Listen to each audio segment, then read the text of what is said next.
नमस्कार। आज मैं आप सभी को बची हुई इडली से बहुत ही आसान रेसिपी बताने वाली हूँ। ये रेसिपी अनहेल्दी मैगी से भी जल्दी बनकर तैयार हो जाती है। इसके लिए बची हुई इडली चाहिए, जिसे 4 भागों में काट लेंगे। कड़ी पत्ता, हरी धनिया, हरी मिर्ची को काट लेंगे। एक कढ़ाई लेंगे, उसमें तेल डालेंगे। तेल गरम होने के बाद राई के दाने डालेंगे, चिटकने देंगे।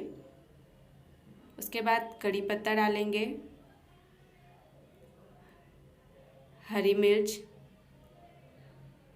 थोड़ा सा रोस्ट होने देंगे। उसके बाद हरा धनिया डालेंगे।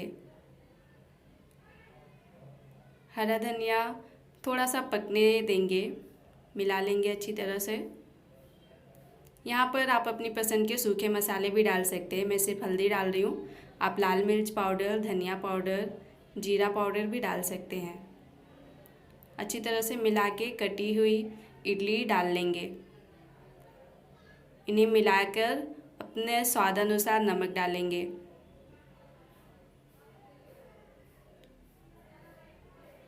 नमक डालकर अच्छी तरह से मिला लेंगे और लास्ट में आधा चम्मच लेमन जूस डालेंगे।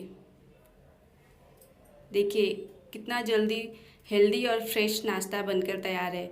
महीनों पहले पके हुए बिस्किट से बेहतर है। जितना हो सके आप भी घर पर बनाइए, हेल्दी खाइए। जय हिंद।